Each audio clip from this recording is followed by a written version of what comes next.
Carpal tunnel injuries sound like the kind of injury you get from repetitive action over years and years and years of doing like data entry or something like that. But most people don't know that you can actually get a carpal tunnel injury from a traumatic event like a car wreck.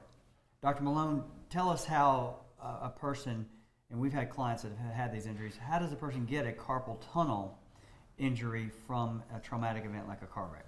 Okay, so first I think it's important to go back and let people know what the carpal tunnel is and an injury to it, and then why trauma can make something either generate it or make it worse.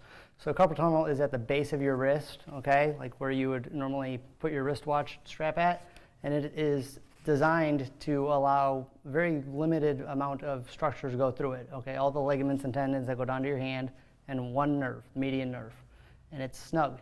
Okay, so if there's a change in that tunnel in any way, a fracture to any of the wrist bones or anything like that, that puts them out of alignment, the contents of that tunnel get smashed.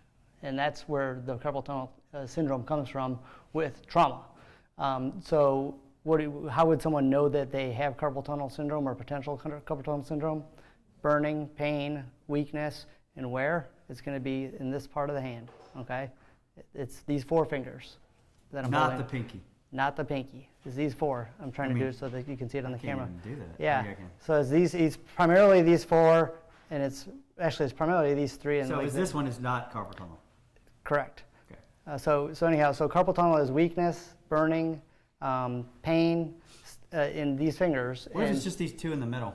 I'm trying not to do something profane. It can be. It doesn't have to be all of these, but this is the classic distribution. So if someone says, hey, all of a sudden I'm dropping stuff with my right hand and I'm right-handed, that shouldn't be the case. It's all the muscles on the inside of your thumb here. So anyhow, the median nerve supplies all the motor and sensory aspect of this part of the hand. So if it passes through this tight tunnel by design, and that tunnel is irritated from inflammation, if it's out of alignment because there's a fractured bone in your wrist, if there is any pressure on it from further up on your forearm, that is how you would get carpal tunnel after some sort of traumatic injury. Now, some people have what you mentioned before, the repetitive motion issues is a pre-existing condition, and then they get in a car accident and say, oh, my carpal tunnel was great for years and now it's bad. So they were already set up for an aggravation injury from something that was manageable prior to their car accident. Now it's not as manageable. And that's a peripheral type nerve disorder, right? Correct. Carpal tunnel.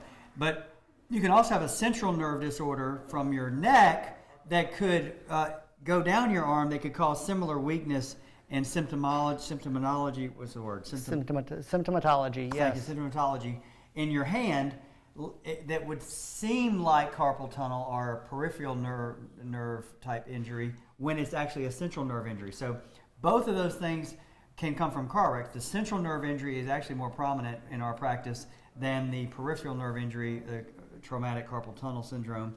So how does one go about getting that diagnosed? Are they typically at an orthopedic surgeon's office, or are they where are they typically? Well, it's a qualified medical professional, so a physician of some sort is what I would recommend, or one of the mid-level providers. This is something that falls into their realm directly. So your primary care doctor is a good start. If you don't go there, then an orthopedist or a neurosurgeon or a pain management doctor. And they will best evaluate, is this centrally the problem from a disc injury? And if they say, hey, your MRI is completely clean, your exam is normal, but you're still having weakness and numbness in your hand, we need to start looking at it's still a problem, but it's not nearly as much of a problem as a central disc injury. We need to start looking at the peripheral studies. So you're not doing, exactly. I was just about to say, you're not doing CT scans and MRIs of the hand initially. You're doing more nerve conduction studies to say, which is the EMG. Yeah. So they it see. Stands for what? Electromyography. And so it's to stick needles basically in your forearm here and then down into the distal part of your hand to see if there's a communication of the signal and if there's any interruption of the signal. And the interruption would be most likely across that watch band, like I said, where your carpal tunnel passes. All right. So if you have a risk injury related to a car wreck, you obviously need a lawyer. You also, more importantly, need a doctor. So if you think you have an injury from a car wreck, it could be this traumatic carpal tunnel or central disc injury to your neck that's affecting your upper extremities. You can call us at 855-HIRE-JOE, or you can find us on the web at zarzaurlaw.com. Thank you.